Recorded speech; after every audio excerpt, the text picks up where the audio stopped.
मोहतरम सामीन, अस्सलामु अलैकुम वरहमतुल्लाहि वबरकातुह। इस बार हम आपके लिए पेश कर रहे हैं क़िससुल अंबिया।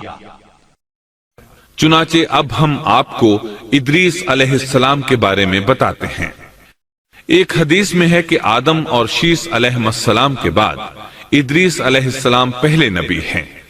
एक दूसरी हदीस में है कि इदरीस अलैहिस्सलाम पहले नबी हैं जिन्होंने कलम के जरिए लिखा और लोगों को किताबत सिखाई।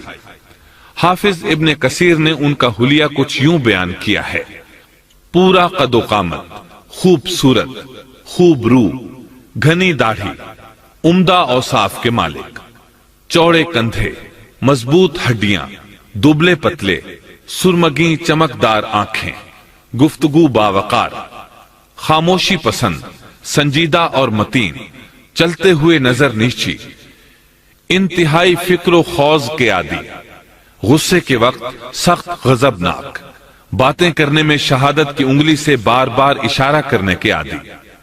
इदरीस अलैहिस्सलाम शीस अलैहिस्सलाम की शरीयत पर अमल पैरा रहे। चूंकि इदरीस अलैहिस्सलाम रसूल भी थे, इसलिए अल्लाह की तरफ से मुस्तकिल उन पर शरीयत नाजिल हुई, जिसकी तशरीह व तफसीर करके लोगों को अहकाम इलाही से आगाह फरमाते।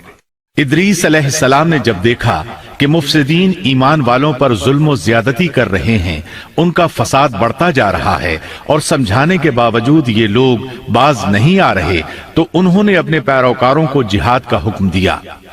इदरीस अलैहिस्सलाम पहले शख्स हैं जिन्होंने अल्लाह के रास्ते में जिहाद किया, गनीमतें हासिल की और दुश्मनों को कैदी बनाया। लेकिन गनीमतें और कैदी उनके लिए हलाल नहीं थे। रसूलुल्लाह सल्लल्लाहु अलैहि वसल्लम पहले रसूल हैं जिनके लिए गनीमतें हलाल की गईं। लेकिन ये बात यकीनी है कि जिहाद सबसे पहले इदरीस अलैहिस्सलाम ने किया। उन्होंने जिहाद के लिए सबसे पहले एक लश्कर तैयार किया, फिर उस लश्कर को दो हिस्सों में तकसीम किया। एक हिस्सा प्यादों पर मुश्तमिल था, दूसरा सवारों पर। चुनाचे भरपूर तैयारी के बाद इदरीस अलैहिस्सलाम ने काबिल की कौम पर चढ़ाई कर दी। हक व बातिल के दरमियान जबरदस्त मारके हुए। आखिरकार इदरीस अलैहिस्सलाम ने उन्हें घुटने टेकने पर मजबूर कर दिया। उनका बहुत सा माल व असबाब लूट लिया और लोगों को कैदी बना लिया। अल्लाह ताला ने इन तमाम बातों का जिक्र नहीं फरमाया, बल्कि अल्लाह ने उनकी सीरत के बारे में अपनी किताब कुरान मजीद में इशारतन जिक्र फरमाया है। मसलन सूरह मरियम आयात 56 और 57 में इरशाद होता है, और इस किताब में इदरीस का भी जिक्र कर, वो भी नेक किरदार नबी थे, हमने उन्हें बुलंद मकाम पर उठाया। उनके बुलंद मर्तबे के बारे में बुखारी और मुस्लिम में हदीस मौजूद है कि नबी करीम सल्लल्लाहु अलैहि वसल्लम ने फरमाया, मैंने मेराज की रात चौथे आसमान पर इदरीस अलैहिस्सलाम से मुलाकात की। वो चौथे आसमान पर बुलंद मकाम पर फाइज थे। इब्ने जरीर ने एक रिवायत बयान की है। वो रिवायत इस बात की वजाहत करती है कि अल्लाह ताला के इरशाद वरफ़अनाहु मकानन अलिय्या से क्या मुराद है, इसका क्या मफहूम है। इब्ने जरीर के अलावा दीगर बड़े बड़े मुफस्सिरीन और मुअर्रिखीन ने भी इस रिवायत को जिक्र किया है, लेकिन इसकी कोई सही सनद नहीं मिल सकी। वो रिवायत ये है। इब्ने अबी हातिम वगैरह ने इस रिवायत को हिलाल बिन यसार से बयान किया है।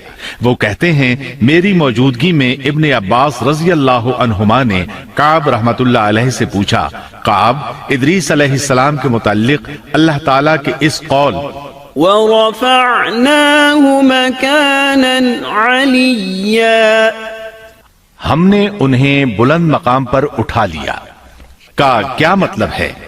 तो काब रहमतुल्लाह अलैहि ने जवाब दिया, अल्लाह ताला ने इदरीस अलैहिस्सलाम पर एक मर्तबा ये वही नाजिल फरमाई, ऐ इदरीस, तमाम अहले दुनिया जिस कदर रोजाना नेक अमल करेंगे, उन सब के बराबर में तुझे हर दिन अजर दूंगा।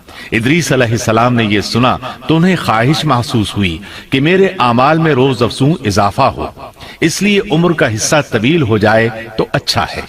उन्होंने वही इलाही और अपने इस ख्याल को एक रफीक फरिश्ते पर जाहिर करके कहा, इस मामले में मौत के फरिश्ते से गुफ्तगू करो ताकि मैं नेक आमाल का ज्यादा से ज्यादा वक्त हासिल कर सकूं। اس فرشتے نے جب یہ سنا تو ادریس علیہ السلام کو اپنے بازوؤں پر بٹھا کر لے اڑا۔ جب یہ چوتھے آسمان سے گزر رہے تھے تو موت کا فرشتہ زمین پر آنے کے لیے اتر رہا تھا، وہیں دونوں کی ملاقات ہو گئی۔ دوست فرشتے نے موت کے فرشتے سے ادریس علیہ السلام کے بارے میں گفتگو کی۔ موت کے فرشتے نے دریافت کیا، ادریس علیہ السلام کہاں ہیں؟ اس نے کہا، میری پشت پر۔ موت کا فرشتہ کہنے لگا، مجھے اللہ کی طرف سے یہ حکم ملا ہے کہ چوتھے آسمان پر ادریس علیہ السلام کی روح قبض کروں، اس لیے میں سخت حیرت میں تھا کہ یہ کیسے ممکن ہے۔ ادریس علیہ السلام تو زمین پر ہیں۔ چنانچہ موت کا فرشتہ ادریس علیہ السلام کے پاس آیا، ان سے اجازت طلب کی اور ان کی روح قبض کر لی۔ انبیاء کو یہ امتیاز حاصل ہے کہ فرشتہ ان کی اجازت کے بغیر ان کی روح قبض نہیں کر سکتا، اور رسول اللہ صلی اللہ علیہ وسلم کو تو یہ اختیار دیا گیا کہ آپ دنیا میں مزید رہنا پسند کریں تو رہ سکتے ہیں، یا پھر رفیق اعلیٰ کی رفاقت کو پسند کر لیں۔ آپ نے رفیق اعلیٰ کی رفاقت کو پسند فرمایا۔ اس طرح ادریس علیہ السلام کی روح چوتھے آسمان پر قبض کی گئی۔ انہیں بھی عیسیٰ علیہ السلام کی طرح آسمان پر اٹھایا گیا۔ فرق یہ ہے کہ عیسیٰ علیہ السلام کی روح قبض نہیں کی گئی۔ یہ واقعہ نقل کر کے کعب رحمت اللہ علیہ فرماتے ہیں کہ اللہ تعالیٰ کے ارشاد وَرَفَعْنَاهُ مَكَانًا عَلِيًّا کی تفسیر یہی ہے، لیکن درست بات یہ ہے کہ یہ اسرائیلی روایت ہے۔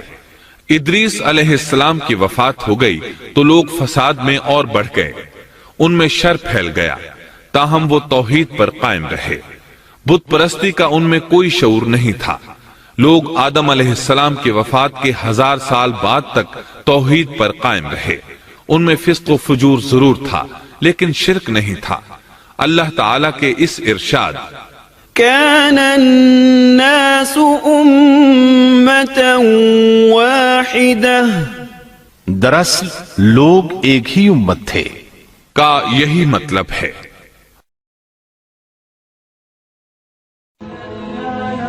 Thanks for watching. Don't forget to like, comment, share and subscribe to